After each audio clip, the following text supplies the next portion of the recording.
평생 당신을 서운하게 만든 그 사람. 사실은 당신이 그렇게 만든 겁니다. 충격적으로 들리시겠지만 이것은 결코 당신을 탓하려는 말이 아닙니다. 오히려 그 반대입니다. 이 말 속에는 당신이 그동안 얼마나 애썼는지, 얼마나 배려했는지가 고스란히 담겨 있습니다. 여러분, 혹시 이런 경험이 있으신가요? 가까운 사람에게 조심스럽게 서운함을 이야기했는데 오히려 왜 이렇게 예민하게 받아들여? 라는 말을 들었던 기억 말입니다. 그럴 때마다 너무 많은 것을 바라는 걸까? 하며 스스로를 탓하셨을 겁니다. 밤새 뒤척이며 내가 했던 한마디 한마디를 되짚으셨을 겁니다. 그 마음 충분히 이해합니다. 얼마든지 충분히 그럴 만한 상황입니다. 다만 문제는 서운함을 느끼는 감정 자체가 잘못된 게 아니라 그 감정을 표현하는 한마디에 있었을 뿐입니다. 여러분 그거 아시나요? 똑같이 서운함을 느끼는 상황에서 어떤 사람은 서운함을 표현했을 때 상대와의 관계가 회복되고 어떤 사람은 오히려 관계를 끝내버리게 되는 경우가 생깁니다. 도대체 이 차이는 어디서 오는 걸까요? 오늘 채널 마음온 영상에서는 한마디 말의 작은 차이가 어떻게 관계의 운명을 바꾸는지, 그리고 그 말 뒤에 숨은 심리 구조를 밝혀드리겠습니다. 구독과 좋아요를 누르시면 다음 영상도 놓치지 않고 만나보실 수 있습니다. 그럼 지금부터 시작하겠습니다. 상처를 회복시키는 첫 번째 대화법. 말의 방향을 바꿔보는 것입니다. 67세 김순자 씨는 30년 넘게 친구로 지낸 분이 있었습니다. 학창 시절부터 함께한 친구였습니다. 결혼하고 아이를 낳고 손주를 보기까지 함께한 사이였습니다. 그런데 최근 몇 년간 무언가 달라졌습니다. 친구가 약속을 자주 취소했고 연락도 자신이 먼저 해야만 답이 왔습니다. 문자를 보내도 몇 시간, 때로는 하루가 지나서야 답장이 왔습니다. 김순자 씨는 점점 서운해졌습니다.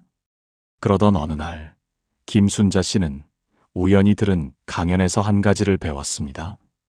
상대의 행동을 비난하는 것이 아니라 내 상황을 설명하는 것이었습니다. 강연을 들으며 김순자 씨는 깨달았습니다. 자신이 그동안 친구에게 불만을 표현할 때마다 친구를 탓하는 말만 했다는 것을요. 김순자 씨는 이 방법을 시도해 보기로 마음먹었습니다. 다음 주 친구에게 약속이 또 취소되었습니다. 만나기로 한 날 아침에 친구에게서 문자가 왔습니다. 미안, 갑자기 일이 생겨서 오늘 못 만날 것 같아. 김순자 씨는 순간 화가 치밀었습니다. 하지만 심호흡을 하고 강연에서 들었던 내용을 떠올렸습니다. 그리고 조심스럽게 이렇게 답장을 보냈습니다. 친구야, 내가 요즘 혼자 있는 시간이 많아지니까 외로움을 많이 느껴. 그래서 우리가 만나는 날을 손꼽아 기다렸거든. 그런데 약속이 취소되니까 마음이 좀 허전하네. 다음에 내가 편한 날 알려주면 내가 그날 맞출게. 얼마 후 친구에게서 전화가 왔습니다. 친구의 목소리는 이전과 달랐습니다. 미안해. 내가 너한테 너무 무심했어. 다음 주 목요일은 내가 꼭 시간 낼게. 우리 오랜만에 점심 먹고 찻집 가자. 김순자 씨는 깜짝 놀랐습니다. 친구가 이렇게 솔직하게 자기 마음을 이야기한 것은 처음이었습니다. 그날 이후로 두 사람의 관계는 눈에 띄게 달라졌습니다. 친구는 약속을 지키기 시작했습니다. 취소할 때도 며칠 전에 미리 연락을 주었고 대신 만날 수 있는 날을 먼저 제안했습니다. 그리고 30년 만에 김순자 씨는 처음으로 친구에게서 먼저 연락을 받았습니다. 김순자 씨는 그날 전화를 끊고 한참을 울었습니다. 기쁨의 눈물이었습니다. 30년 우정이 말 한마디로 이렇게 새로워질 수 있다는 것이 믿기지 않았습니다. 자신이 바꾼 것은 오직 말의 방향 하나뿐이었습니다. 친구를 향해 쏘던 화살을 자신의 마음을 보여주는 창문으로 바꿨을 뿐이었습니다. 미국 시애틀의 워싱턴 대학교 존 가트먼 교수는 40년간 3,000쌍 이상의 부부를 연구했습니다. 그는 대화의 첫 3분만 관찰해도 그 관계의 미래를 91% 예측할 수 있다는 놀라운 사실을 발견했습니다. 가트먼 교수는 대화의 시작 방식을 크게 두 가지로 분류했습니다. 하나는 부드러운 시작이고 다른 하나는 가혹한 시작입니다. 가혹한 시작은 비난, 경멸, 방어, 담쌓기라는 네 가지 패턴으로 나타났습니다. 그 중에서도 비난으로 시작하는 대화는 96%가 실패로 끝났습니다. 상대방은 즉시 방어 태세에 들어가고 관계는 악화의 길을 걷게 됩니다. 반면 부드러운 시작, 즉 나는 이런 상황에서 이렇게 느낀다는 식으로 시작한 대화는 전혀 다른 결과를 보였습니다. 83%가 관계 개선으로 이어졌습니다. 같은 불만이라도 어떻게 꺼내느냐에 따라 결과가 정반대로 나타난 것입니다. 캘리포니아 대학교 심리학과의 로라 게러티 교수도 갈등 상황에서의 언어 패턴을 분석했습니다. 너는 왜 항상 또는 너는 절대와 같은 일반화된 비난으로 시작하는 대화는 상대방의 방어 기제를 즉각 활성화시킨다는 것을 발견했습니다. 이런 방식으로 시작한 대화의 해결 성공률은 겨우 17%에 불과했습니다. 방어 기제가 작동하면 상대는 더 이상 당신의 말을 듣지 않습니다. 오직 자신을 변호할 말만 찾게 됩니다. 반면 나는 이렇게 느꼈다는 방식으로 대화를 시작한 그룹은 83%가 상대방으로부터 긍정적인 반응을 얻었습니다. 더 놀라운 점은 이렇게 시작한 대화에서는 상대방도 자신의 진심을 털어놓기 시작했다는 것입니다. 왜 이런 차이가 생기는 걸까요? 그것은 인간의 뇌가 작동하는 방식과 관련이 있습니다. 우리 뇌에는 편도체라는 부분이 있습니다. 편도체는 위협을 감지하는 경보 시스템입니다. 누군가 나를 비난하거나 공격한다고 느끼면 편도체가 즉시 작동합니다. 그러면 이성적 사고를 담당하는 전두엽이 제 기능을 하지 못합니다. 너는 왜 항상 그러니? 라는 말은 상대의 편도체를 자극합니다. 상대는 공격받았다고 느낍니다. 그 순간 대화는 끝납니다. 남은 것은 변명과 반격뿐입니다. 뇌과학적으로 상대는 더 이상 당신의 말을 들을 수 있는 상태가 아닙니다. 반면 나는 이런 상황에서 이렇게 느꼈어 라는 말은 상대를 공격하지 않습니다. 당신의 경험과 감정을 공유할 뿐입니다. 상대의 편도체는 작동하지 않습니다. 전두엽이 정상적으로 기능하면서 상대는 당신의 말을 들을 수 있게 됩니다. 공감할 여유가 생깁니다. 심지어 자신의 진심까지 꺼낼 수 있게 됩니다. 이것이 바로 말의 방향이 중요한 이유입니다. 같은 내용이라도 상대를 향해 쏘는 화살이 되느냐, 자신의 마음을 보여주는 창문이 되느냐에 따라 결과가 완전히 달라집니다. 화살은 상대를 멀어지게 하지만 창문은 상대를 가까이 오게 합니다. 독일의 철학자 마르틴 부버는 이렇게 말했습니다. 모든 진정한 삶은 만남이다. 그는 인간관계를 나와 너의 관계, 그리고 나와 그것의 관계로 구분했습니다. 상대를 비난할 때 우리는 상대를 그것으로 대합니다. 즉, 내 불만을 해결해야 할 대상, 고쳐야 할 문제로 봅니다. 하지만 자신의 감정을 솔직하게 나눌 때 우리는 상대를 너로 대합니다. 한 인격체로서 나와 함께 이 상황을 헤쳐나갈 동반자로 봅니다. 부버는 말했습니다. 관계는 두 개의 독백이 아니라 하나의 대화다. 당신이 마음을 여는 순간 상대도 마음을 엽니다. 당신은 지금까지 충분히 참았고 충분히 배려했습니다. 이제는 당신의 마음을 안전하게 꺼낼 방법을 배울 차례입니다. 말의 방향을 바꾸는 것, 그것만으로도 오랜 관계가 새로워질 수 있습니다. 두 번째 방법은 날선 비난이 아닌 순수한 감정을 표현하는 것입니다. 64세 이영희 씨는 며느리가 명절 때마다 빨리 친정에 가려고 하는 것이 마음에 걸렸습니다. 시댁에는 잠깐 들렀다가 바로 친정으로 향했습니다. 이영희 씨는 마음이 상했지만 요즘 세상이 그렇지 뭐 라며 애써 참았습니다. 하지만 마음속 서운함은 계속 쌓여갔습니다. 그러던 어느 날 이영희 씨는 친구에게 속마음을 털어놓았습니다. 친구는 이렇게 조언했습니다. 너 며느리한테 네 마음을 제대로 말한 적 있어? 비난이 아니라 감정을 말해봐. 영희 씨가 이해를 못하자 친구는 구체적으로 설명해 주었습니다. 너는 며느리를 탓했잖아. 그게 아니라 네가 어떻게 느끼는지를 말하는 거야. 나는 명절에 가족들이 함께 있으면 행복한데 너무 금방 헤어져서 아쉽고 서운하다고 말이야. 이영희 씨는 친구의 말을 곰곰이 생각했습니다. 그리고 용기를 냈습니다. 다음 명절이 되기 며칠 전 이영희 씨는 며느리에게 조심스럽게 말을 꺼냈습니다. 얘야, 사실 나는 명절 때 온 가족이 모여서 밥 먹고 이야기하는 시간이 정말 소중해. 나이 들수록 그런 시간이 더 그립고 행복해. 그런데 너희가 금방 가버리면 내 마음이 좀 허전하더라고. 물론 내 친정도 중요하지. 그건 당연한 거고. 그래서 혹시 가능하면 명절 점심은 함께 보내고 점심 먹고 친정에 가는 건 어떨까 싶어서. 내 생각은 어떠니? 며느리가 시어머니의 손을 꼭 잡으며 말했습니다. 어머니, 제가 어머니 마음을 몰랐네요. 어머니가 뭐라고 안 하시니까 괜찮으신 줄 알았어요. 이번 설날 당일에는 함께 보내요. 친정은 다음 날 일찍 갈게요. 그날 이후로 며느리는 명절뿐 아니라 평소에도 이영희 씨와 대화를 더 많이 나누기 시작했습니다.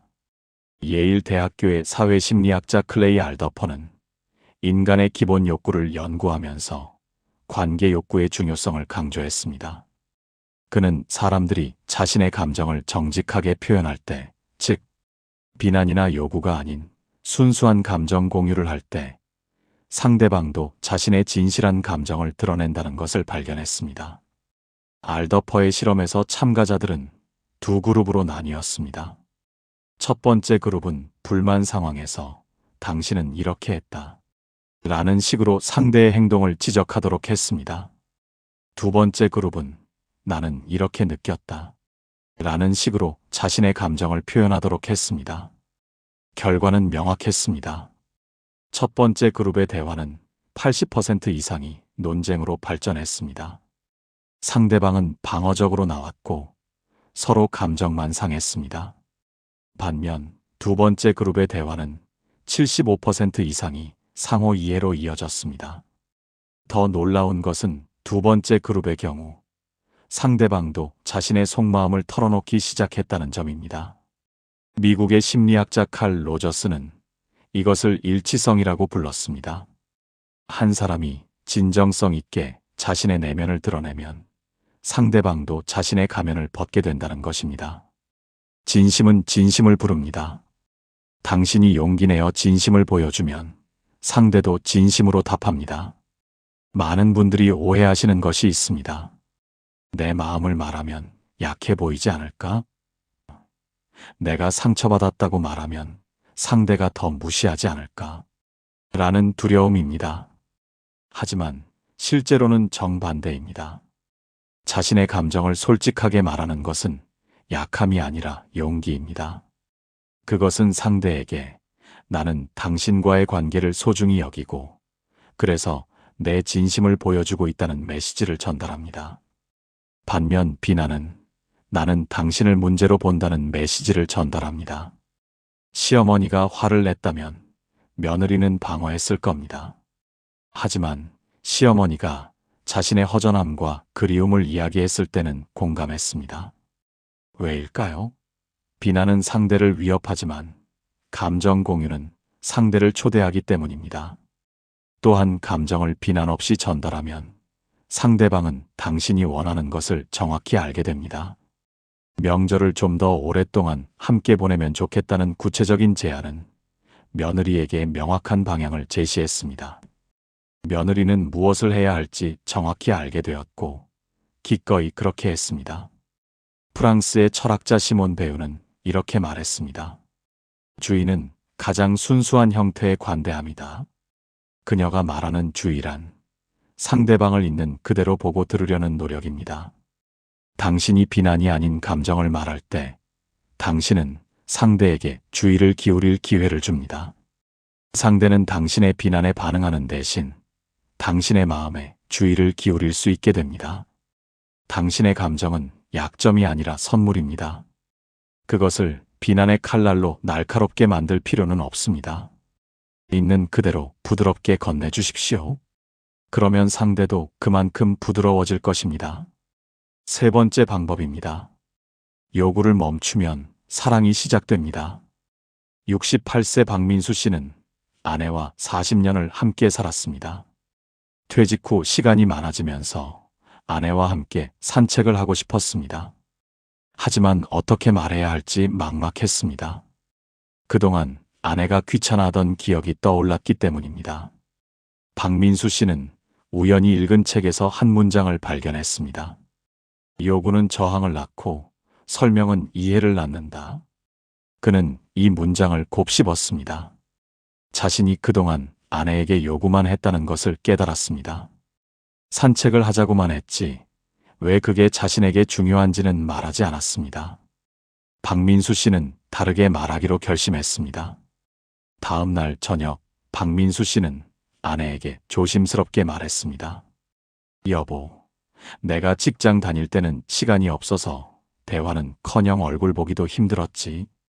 근데 퇴직하고 나니까 당신이랑 함께 대화하는 시간이 너무 즐거워. 당신이랑 오붓하게 산책하면서 이런저런 얘기를 나누고 싶었어. 물론 당신도 피곤한 거 알아. 하지만 일주일에 두세 번 정도는 같이 짧게 걷는 건 어떨까? 30분만이라도. 무리하지 않는 선에서. 아내의 표정이 부드러워졌습니다. 당신이 그렇게 생각하는지 몰랐어요. 나는 당신이 그냥 나더러 운동하라고 잔소리하는 줄 알았어요. 그래요, 함께 걸어요. 나도 사실 집에만 있으니까 답답했거든요. 당신이랑 이야기하면서 걷는 것도 좋겠네요. 그날 저녁부터 두 사람은 함께 산책을 시작했습니다. 처음에는 일주일에 2번이었는데 한 달쯤 지나자 거의 매일 나갔습니다. 아내가 먼저 오늘 날씨 좋은데 걸을까요? 라고 제안하기 시작했습니다. 산책하면서 두 사람은 그동안 나누지 못했던 이야기를 많이 했습니다. 건강 이야기, 추억 이야기, 앞으로의 계획 등. 어느 날 저녁 아내가 박민수 씨의 손을 잡으며 말했습니다. 여보, 우리 이렇게 함께 걸으니까 참 좋네요. 마치 젊었을 때 연애하던 기분이에요. 박민수 씨는 20년 만에 아내의 손을 잡고 걸었습니다.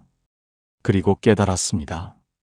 자신이 필요한 것을 요구하는 대신 설명했을 때 아내는 스스로 선택했다는 것을요. 스탠퍼드 대학교의 심리학자 비키 헬게스는 부부관계에서의 요구와 설명의 효과를 비교하는 연구를 진행했습니다. 그녀는 500쌍의 부부를 대상으로 갈등 상황에서의 대화 패턴을 분석했습니다.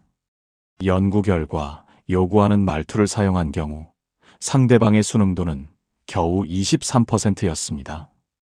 더 심각한 것은 그 23%도 억지로 하는 것이었기 때문에 관계 만족도는 오히려 낮아졌다는 점입니다.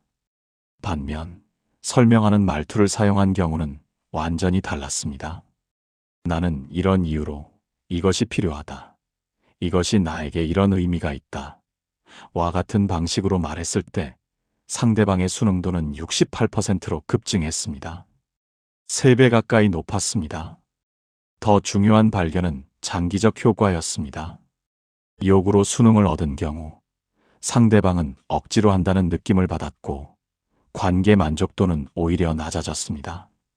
하지만 설명으로 순응을 얻은 경우 상대방은 이해하고 선택한다는 느낌을 받았고 관계 만족도가 35% 향상되었습니다. 왜 이런 차이가 생기는 걸까요? 그것은 인간의 자율성 욕구와 관련이 있습니다. 심리학에서는 이것을 자기결정이론이라고 합니다. 사람은 누구나 자신의 행동을 스스로 선택하고 싶어 합니다. 이것을 해라, 라는 요구는 그 자율성을 침해합니다. 상대는 자신이 통제받는다고 느낄 때 본능적으로 저항합니다. 설령 그것이 합리적인 요구라 해도 말입니다. 반면 나는 이런 이유로 이것이 필요하다는 설명은 상대의 자율성을 존중합니다. 상대에게 정보를 주고 선택권을 줍니다. 이 상황을 알았으니 당신이 판단해서 결정하세요. 라는 메시지입니다. 사람들은 자신이 선택했다고 느낄 때 훨씬 더 기꺼이 움직입니다. 독일의 철학자 임마누엘 칸트는 인간을 수단으로 대하지 말고 목적으로 대하라고 말했습니다. 요구는 상대를 수단으로 대하는 것입니다. 하지만 설명은 상대를 목적으로 대하는 것입니다. 당신은 이해할 수 있는 사람이고 함께 결정할 수 있는 동반자로 보는 것입니다. 우리가 타인을 대상화하고 통제하려 할 때 관계는 지옥이 됩니다. 하지만 타인의 자유를 인정하고 함께 선택할 때 관계는 천국이 될 수 있습니다. 당신이 원하는 것을 요구하는 대신 설명해 보십시오. 왜 그것이 당신에게 중요한지, 그것이 당신에게 어떤 의미인지 말해 보십시오. 그러면 상대는 당신의 명령에 복종하는 것이 아니라 당신의 마음을 이해하고 스스로 선택할 것입니다. 마지막 네 번째 방법입니다. 먼저 나를 지키는 것입니다. 65세 정미경 씨는 오랜 친구와 매주 만나곤 했습니다. 그런데 그 친구는 만날 때마다 자기 자랑만 늘어놓았습니다. 자녀가 얼마나 성공했는지, 집을 얼마에 샀는지, 해외여행을 어디로 다녀왔는지. 미경 씨의 이야기는 들으려고 하지 않았습니다. 정미경 씨는 점점 만남이 피곤해졌습니다. 집에 돌아오면 기분이 가라앉았습니다. 그러다 어느 상담사의 조언을 들었습니다. 상대를 바꾸려 하지 마세요. 대신 당신 자신을 지키세요. 관계를 고치는 것이 아니라 당신의 평온을 지키는 것에 집중하세요. 이 말이 처음에는 이해되지 않았습니다. 친구 관계인데 어떻게 친구를 바꾸려 하지 않을 수 있지? 하지만 곰곰이 생각해보니 깨달았습니다. 자신이 그동안 친구를 바꾸려고 얼마나 애썼는지, 그리고 그것이 얼마나 자신을 지치게 했는지. 정미경 씨는 새로운 방식을 시도해 보기로 했습니다. 다음 만남에서 친구가 자랑을 시작하면 적당히 맞장구를 쳐주되 깊이 공감하려고 애쓰지 않았습니다. 대신 자신의 마음을 지켰습니다. 저 사람은 저렇게 말하고 싶은 거구나. 나는 내 마음을 평온하게 유지하면 돼. 그리고 친구가 잠시 숨을 고르는 순간 정미경 씨는 조용히 자기 이야기를 꺼냈습니다. 나는 요즘 동네 도서관에서 책 읽는 게 참 좋더라. 오늘도 재미있는 소설 한 권 빌렸어. 친구가 관심 없어 해도 상처받지 않았습니다. 그럴 수 있지.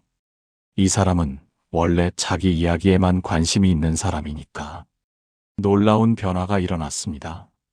친구를 만나고 와도 더 이상 자책하지 않게 되었고 마음이 편안했습니다. 오히려 오랜 친구니까 가끔 만나서 수다 떨 수 있어서 좋네. 라고 생각할 여유가 생겼습니다. 더 놀라운 것은 친구의 변화였습니다. 정미경 씨가 더 이상 친구의 말에 과도하게 반응하지 않자 친구도 조금씩 변했습니다. 어느 날 친구가 물었습니다. 너 요즘 표정이 밝아진 것 같은데 무슨 좋은 일 있어? 정미경 씨는 솔직하게 답했습니다. 응, 나 요즘 나 자신을 좀 더 챙기려고 노력해. 그랬더니 마음이 편하더라. 친구는 잠시 생각하더니 말했습니다. 나도 사실 너한테 미안한 게 있어. 내가 너무 내 얘기만 한 것 같아. 앞으로는 내 얘기도 더 들을게. 너 요즘 뭐 하고 지내? 도서관에서 어떤 책 읽었어? 그날 이후로 두 사람의 대화는 조금 더 균형을 찾아갔습니다. 완벽하지는 않았지만 예전보다는 훨씬 나아졌습니다. 정미경 씨는 깨달았습니다. 상대를 바꾸려고 애쓰는 대신 자신을 지켰을 때 오히려 관계도 나아진다는 것을요. 미국의 심리치료사 해리언 러너는 관계 패턴에 대해 연구했습니다. 그녀는 수십 년간 수천 명의 내담자를 상담하면서 한 가지 중요한 사실을 발견했습니다. 관계에서 상대를 바꾸려고 하면 할수록 상대는 더욱 원래의 패턴을 고수한다는 것을 말이죠. 러너는 이것을 변화의 역설이라고 불렀습니다. 당신이 상대를 밀어붙일수록 상대는 더 강하게 저항합니다. 당신이 상대에게 변해야 한다고 요구할수록 상대는 나는 이대로도 괜찮다고 고집을 부립니다. 이런 패턴으로 관계를 개선하려던 사람들의 85%가 오히려 관계가 악화되었다고 보고했습니다. 반면 상대를 바꾸려는 노력을 멈추고 자신의 행동만 바꾼 사람들에게서는 놀라운 일이 일어났습니다. 72%가 상대도 자연스럽게 변하기 시작했다고 보고했습니다. 많은 분들이 관계에서 지치는 이유가 있습니다. 상대를 바꾸려고 너무 많은 에너지를 쓰기 때문입니다. 저 사람이 이렇게만 바뀌면 우리 관계가 좋아질 텐데 라고 생각합니다. 하지만 슬픈 진실은 당신은 상대를 바꿀 수 없다는 것입니다. 당신이 바꿀 수 있는 것은 오직 당신 자신뿐입니다. 그리스의 철학자 에픽테토스는 이렇게 말합니다. 불행의 원인은 사건 자체가 아니라 그 사건에 대한 우리의 견해다. 상대가 자기 이야기만 하는 것, 그 자체는 당신을 불행하게 만들 수 없습니다. 친구는 변해야 한다. 친구가 나를 무시한다. 라고 해석할 때 불행이 생기는 겁니다. 당신은 상대를 바꿀 책임이 없습니다. 당신이 해야 할 일은 오직 당신 자신을 지키는 것입니다. 그것만으로도 충분합니다. 그리고 놀랍게도 당신이 자신을 지킬 때 관계도 저절로 나아집니다. 이번에는 반대로 상처를 깊어지게 하는 말 3가지를 알려드리겠습니다. 첫 번째, 비난은 빠르고 회복은 느립니다. 69세 최영수 씨는 형제들과 매달 한 번씩 모임을 가졌습니다. 그런데 형제 중 한 명이 모임에 자주 빠졌습니다. 전화도 잘 받지 않았고 받아도 바빠서 라는 말만 반복했습니다. 최영수 씨는 점점 화가 났습니다. 어느 날 모임에서 그 형제가 나타났습니다. 최영수 씨는 참았던 말을 쏟아냈습니다. 야, 너 요즘 뭐 하고 사는 거야? 가족 모임도 귀찮아? 전화해도 안 받고. 우리가 얼마나 안 중요하면 이렇게 무시를 해? 형제는 얼굴이 굳어졌습니다. 무시? 내가 언제 무시했어? 나 진짜 바빴다고. 자영업하는 거 형도 알잖아. 요즘 경기가 얼마나 안 좋은데. 최영수 씨는 더 화가 났습니다. 바쁜 건 다 똑같아. 나도 바빠. 근데 나는 시간 내잖아. 너만 특별한 줄 아냐? 형제가 벌떡 일어났습니다. 형, 나 더 이상 이 얘기 안 하고 싶어. 먼저 갈게. 그리고 모임을 나가버렸습니다. 그날 이후로 그 형제는 모임에 아예 나오지 않았습니다. 전화도 받지 않았습니다. 다른 형제들이 중재하려 했지만 형이 먼저 사과해야 한다며 완강했습니다. 최영수 씨도 억울했습니다. 내가 뭘 잘못했다고? 사실을 말했을 뿐인데. 하지만 시간이 지날수록 후회가 밀려왔습니다. 그 한마디 때문에 형제 관계가 틀어져 버렸습니다. 6개월이 지나도 그 형제는 연락을 하지 않았습니다. 최영수 씨는 밤마다 그날을 떠올리며 자책했습니다. 다른 형제가 조언했습니다. 형, 그때 말 좀 거칠게 한 거 인정하고 먼저 연락해봐.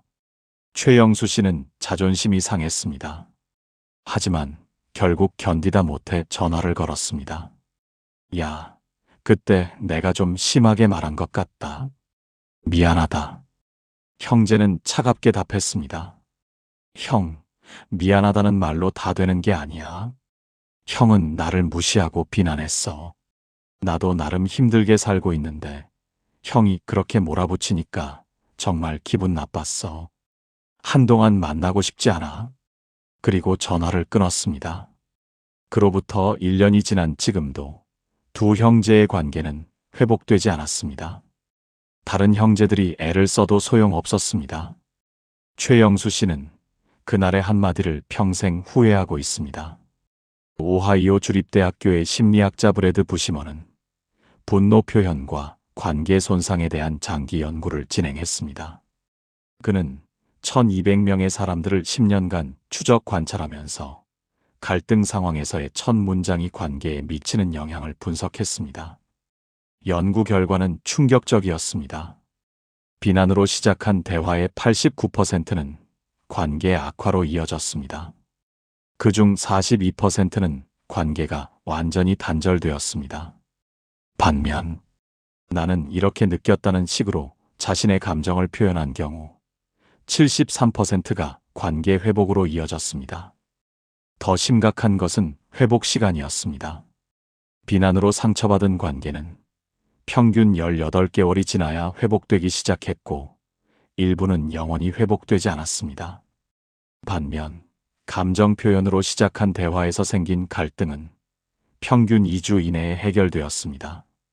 부시먼 교수는 이렇게 설명했습니다. 비난은 상대의 정체성을 공격합니다. 당신은 이런 사람이다 라고 규정하는 것입니다. 사람들은 자신의 행동이 비판받는 것은 어느 정도 받아들일 수 있습니다. 하지만 자신의 존재 자체가 부정당하면 관계를 끊는 것으로 자신을 보호합니다. 비난은 왜 이렇게 파괴적일까요? 그 이유는 세 가지 독을 동시에 전달하기 때문입니다. 첫째, 비난은 상대를 나쁜 사람으로 규정합니다. 너는 무시하는 사람이다. 너는 이기적인 사람이다. 너는 무책임한 사람이다. 이런 말은 상대의 특정 행동을 지적하는 것이 아니라 상대의 인격 전체를 판단합니다. 사람들은 자신의 행동은 바꿀 수 있지만 자신의 정체성을 바꿀 수는 없다고 느낍니다. 그래서 정체성 공격에는 관계 단절로 대응합니다. 둘째, 비난은 상대의 의도를 악하게 해석합니다. 너는 일부러 그랬다. 너는 신경 쓰지 않는다. 하지만 대부분의 경우 사람들은 악의가 없습니다. 단지 상황이 어려웠거나 우선순위가 달랐거나 몰랐을 뿐입니다. 비난은 이런 맥락을 무시하고 최악의 의도를 가정합니다. 셋째, 비난은 해결책을 제시하지 않습니다. 너는 문제야 라고만 말할 뿐, 우리 이렇게 하면 어떨까? 라는 제안이 없습니다. 상대는 공격받았다고 느끼지만 어떻게 해야 할지 모릅니다. 그래서 도망치거나 반격합니다. 독일의 철학자 쇼펜하우어는 고슴도치 우화를 남겼습니다. 추운 겨울, 고슴도치들이 서로 체온을 나누기 위해 가까이 다가갑니다. 하지만 너무 가까이 가면 서로의 가시에 찔립니다. 너무 멀어지면 추위에 떨고 너무 가까이 가면 상처받습니다. 결국 적당한 거리를 찾아야 합니다. 쇼펜하우어는 이것이 인간관계의 본질이라고 말했습니다. 우리는 서로 가까이 있고 싶지만 상처를 주지 않도록 조심해야 합니다. 비난은 상대에게 가시를 세우는 행위입니다.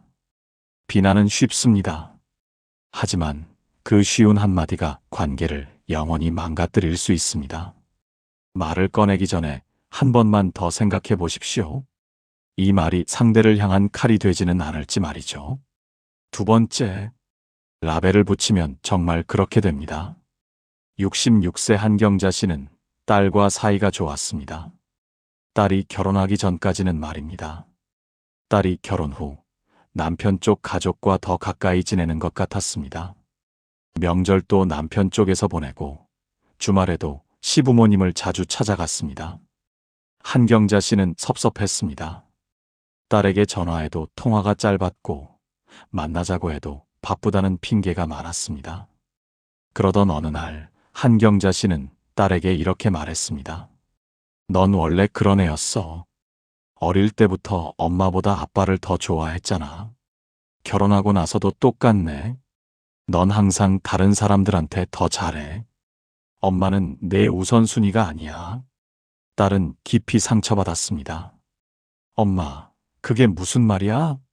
나도 엄마 사랑하지. 근데 시댁도 챙겨야 하잖아.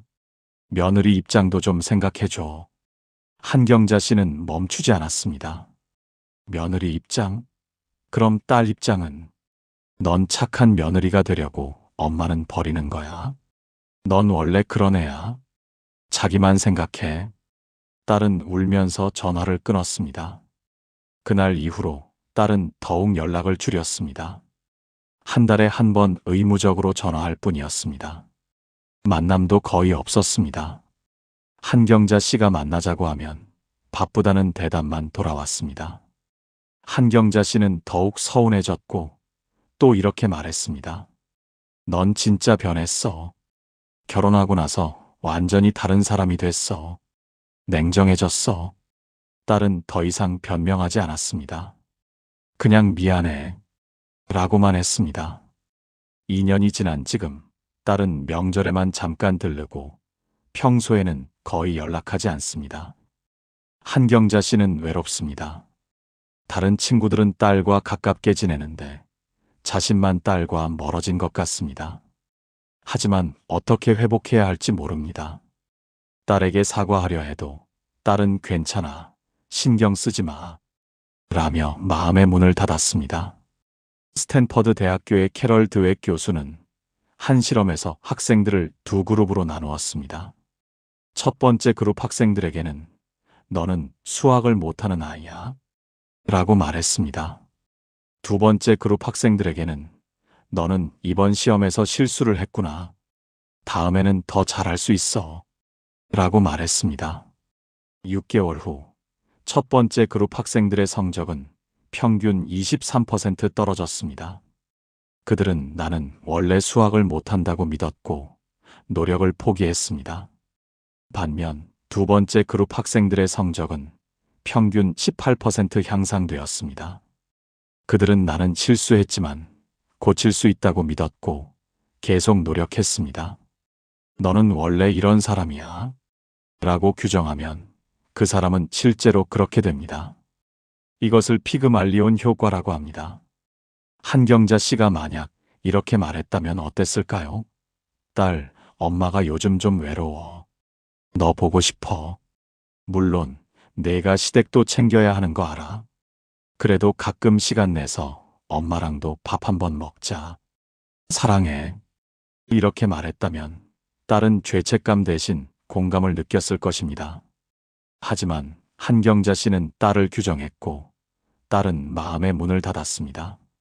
미국의 철학자 윌리엄 제임스는 이렇게 말했습니다.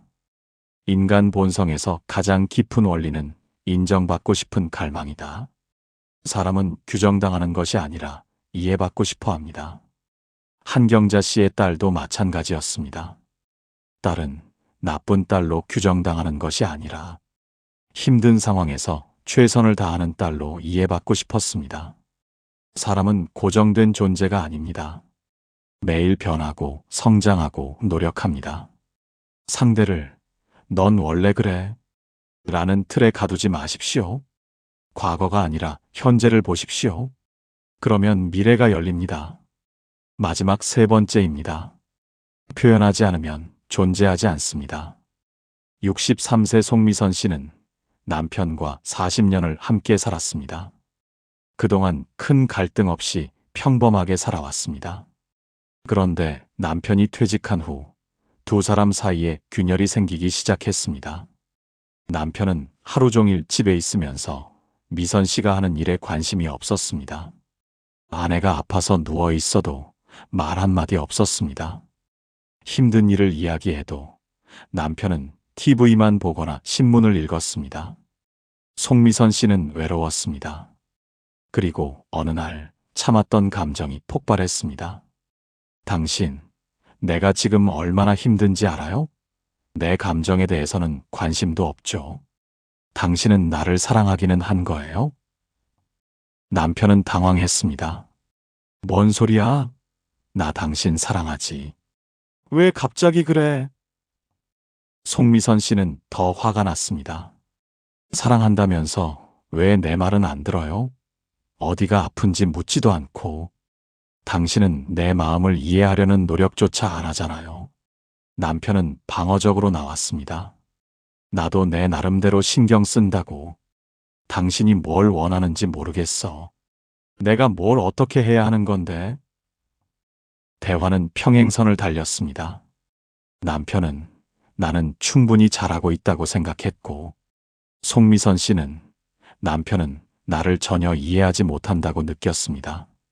일주일 동안 두 사람은 서로 말을 하지 않았습니다.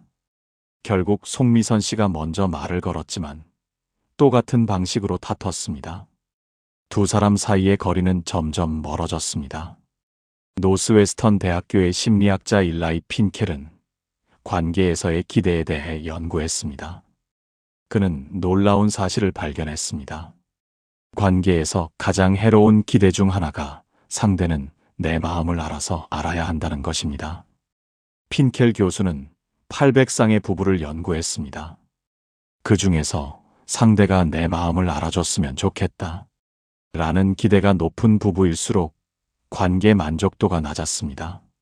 이들의 평균 관계 만족도는 10점 만점에 4.2점이었습니다. 반대로 내가 원하는 것을 명확히 말하는 태도를 가진 부부일수록 관계 만족도가 높았습니다. 이들의 평균 관계 만족도는 7.8점이었습니다. 왜일까요? 핀켈 교수는 설명합니다. 마음 읽기를 기대하는 것은 상대에게 불가능한 과제를 요구하는 것입니다. 아무리 가까운 사이라도 사람은 타인의 마음을 완벽하게 알 수 없습니다. 그런데 이것을 요구하면 상대는 계속 실패할 수밖에 없고 요구하는 사람은 계속 실망할 수밖에 없습니다. 공감을 요구하는 질문이 관계를 악화시키는 이유는 그것은 시험이기 때문입니다. 당신은 내 마음을 아나요? 라는 질문은 사실 시험입니다. 상대가 맞는 답을 하면 합격이고 틀린 답을 하면 불합격입니다. 문제는 상대가 정답을 모른다는 것입니다. 두 번째 이유는 책임 전가라서 그렇습니다. 당신이 내 마음을 알아야 한다는 말은 내가 명확히 표현하지 않아도 네가 알아내야 한다는 뜻입니다. 이것은 의사소통의 책임을 상대에게 전가하는 것입니다. 하지만 의사소통은 양방향입니다. 내가 명확히 말하고 상대가 경청해야 합니다. 또 다른 이유는 그것은 상대를 무능하게 만들기 때문입니다. 왜 내 마음을 몰라? 라는 질문을 반복해서 들으면 상대는 자신이 무능하다고 느낍니다. 이런 감정은 좌절로 이어지고 좌절은 포기로 이어집니다. 오스트리아의 철학자 루드비히 비트겐슈타인은 철학적 탐구에서 이렇게 말했습니다. 내가 겪는 고통에 대해 나만이 알 수 있다. 타인은 추측할 뿐이다. 즉, 아무리 가까운 사람이라도 당신의 내면을 완벽히 알 수는 없습니다. 당신이 말로 표현해야만 상대는 이해할 수 있습니다. 당신이 말로 표현하지 않으면 그것은 상대에게 존재하지 않는 것과 같습니다. 상대가 당신의 마음을 알아주길 바라는 마음, 충분히 이해합니다. 하지만 사랑한다는 것은 마음을 읽는 능력이 아니라 상대의 말을 경청하려는 태도입니다. 당신의 마음을 말로 표현해 주십시오. 그것이 상대를 시험하는 것이 아니라 상대를 초대하는 것입니다. 여기까지 대화의 좋은 방식 4가지와 좋지 않은 방식 3가지, 이렇게 총 7가지의 사례를 살펴보았습니다. 이 차이는 작아 보이지만 결과는 엄청나게 다릅니다. 좋은 방식은 대화의 문을 열고 나쁜 방식은 대화의 문을 닫습니다. 좋은 방식은 관계를 회복시키고 나쁜 방식은 관계를 파괴합니다. 그렇다면 왜 우리는 자꾸 나쁜 방식을 사용하게 될까요? 그것은 화가 나고 서운할 때 우리의 본능이 작동하기 때문입니다. 본능은 상대를 공격하고 비난하고 책임을 묻습니다. 하지만 본능은 관계를 망가뜨립니다. 좋은 방식은 본능이 아니라 선택입니다. 의식적으로 노력해야 합니다. 말을 꺼내기 전에 잠깐 멈추고 생각해야 합니다. 쉬운 일은 아닙니다. 특히 오랜 시간 다른 방식으로 살아오신 분들에게는 더욱 어려울 것입니다. 하지만 가능한 일입니다. 그리고 시도해 볼 가치가 있는 일입니다. 자신을 지키는 방법은 자신의 마음을 안전하게, 분명하게, 부드럽게 표현하는 것입니다. 말의 차이가 관계의 결과를 바꿉니다. 첫 한마디가 30년 우정을 회복시키기도 하고 40년 부부를 멀어지게도 합니다. 오늘부터 조금씩 연습해 보십시오. 완벽할 필요는 없습니다. 때로는 여전히 실수할 것입니다. 화가 나서 비난의 말이 튀어나올 수도 있습니다. 괜찮습니다. 그럴 때는 다시 돌아가서 시작하면 됩니다. 중요한 것은 방향입니다. 상대를 향해 칼을 휘두르는 것이 아니라 당신의 마음을 향해 창문을 여는 것. 그 방향만 잊지 않으시면 됩니다. 당신은 존중받을 자격이 있습니다. 당신의 마음은 소중합니다. 그리고 당신에게는 그것을 지킬 힘이 있습니다. 이 영상이 그 힘을 일깨우는 작은 계기가 되었으면 합니다. 오늘도 함께 해주셔서 고맙습니다. 구독과 좋아요를 눌러주시면 여러분의 마음이 따뜻해지는 이야기로 계속 함께 하겠습니다. 지금까지 마음온이었습니다. 오늘보다 내일이 조금 더 편안하시길 바랍니다.